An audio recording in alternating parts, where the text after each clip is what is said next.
also need to be able to go the other way around, right? We need to be able to take a look at a name and write the formula for it, okay?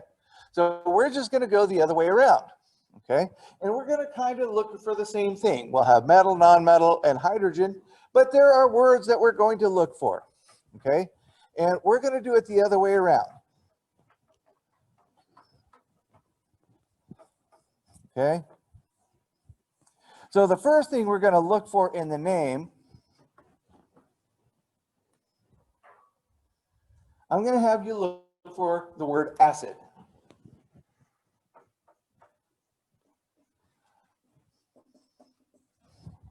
Okay? And if you see acid, what's the first element you write down? Hydrogen. Okay? Now, if it does say acid,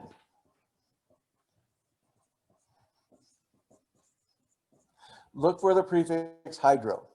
Okay? And if you see hydro,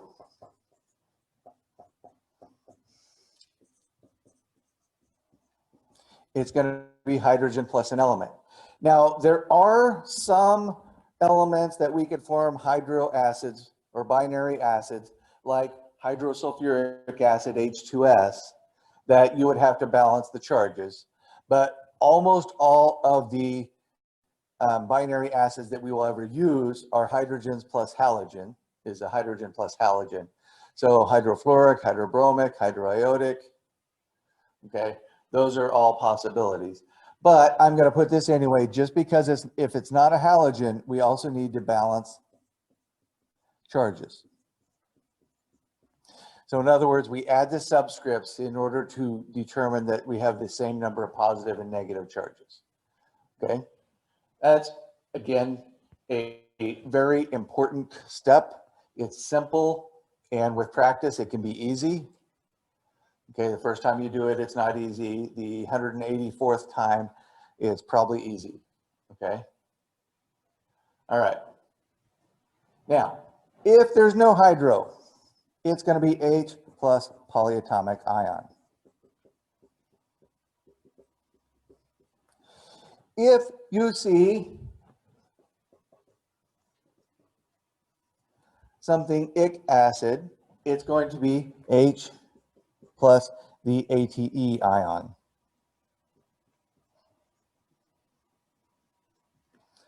Formula. If it's OUS acid, it's going to be H plus the ITE ion formula. Okay. So in other words, if I have phosphorus acid, I would know OUS. That would be phosphorus. That would come from phosphorate, but we didn't remember the R thing. So it's actually phosphate. Phosphate would be phosphoric acid. Phosphorus acid would be from phosphite. So hydrogen plus phosphite. Simple. Okay. And you can easily get confused. That's why you write stuff down. And then you're going to balance charges, if I can write. Okay. Second thing I want you to look for, prefixes. Okay. In other words, if something's not broke, but we're going to fix it anyway, right? A prefix. Okay, yes, the thing before the name. And you're looking very specifically for numerical.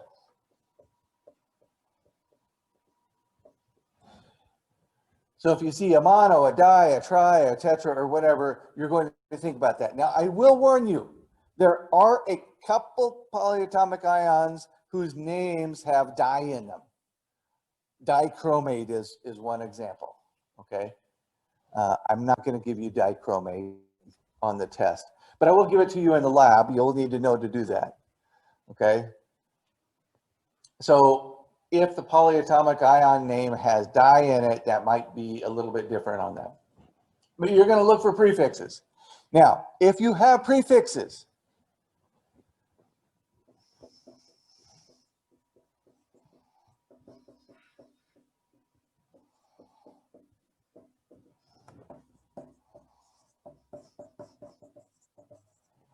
use them. Really simple. If there's prefixes there, use the prefixes.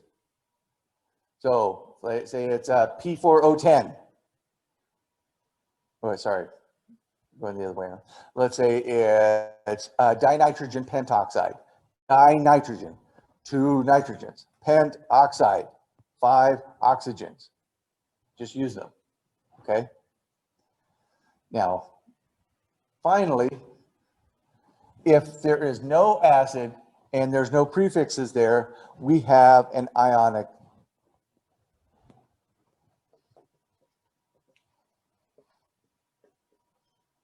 compound, which is going to be in the form of anion, cation, anion. And those will be together, okay? So from the cation, now again, there's really only one polyatomic cation that we might see. There's another one that we probably ought to be aware of, and that's if you see Hg2. Hg2 is actually the mercury 1 or mercury 2 ion, but Hg22 plus is the mercury 1 ion. Don't worry about that at this point. That will become important at a later date. We don't use mercury much because it's really poisonous. But ammonium is the one that is the polyatomic ion that we need to know. But in general, when we see the name, you should have the name of the cation first, okay? So you're going to write the formula or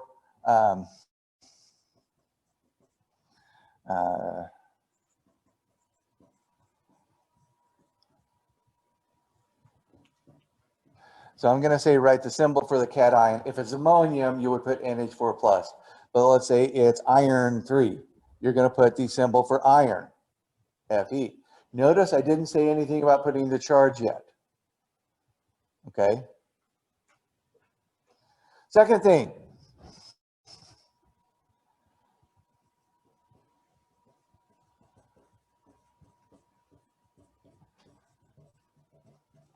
We're going to write the symbol for the anion. Now, there's a couple things that I want you to look for.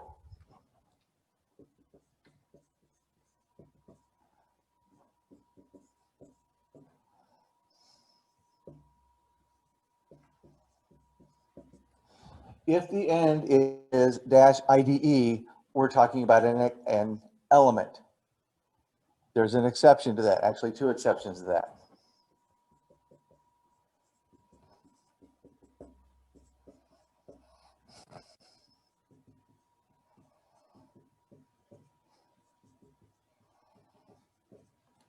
So if you have hydroxide or cyanide, those are both polyatomic ions. But other than that, if it ends in IDE, it's an element. For example, it says phosphide. That's the element phosphorus. You should put a P there, okay? And if it's ATE or ITE, you'll just write the formula.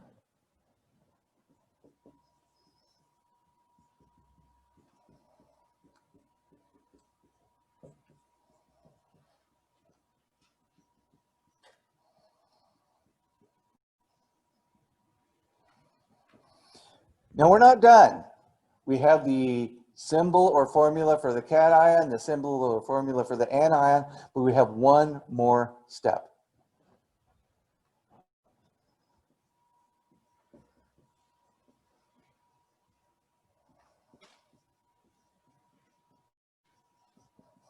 Determine subscripts. Those are the little numbers that tell you how many of each one.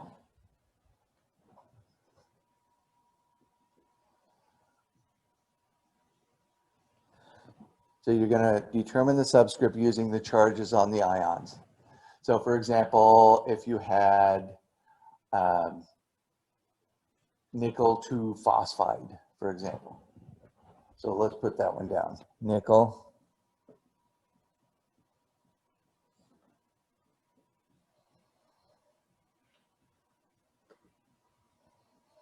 Now, if I had a T there instead of a D there, that would be a different substance, right? So yes, one letter makes a difference, but this is nickel 2 phosphide. All right, so I don't see acid, I don't see any prefixes. So cation, my symbol for the cation, nickel, Ni. Okay, then I look for the anion, phosphide, it ends in IDE, it's just an element.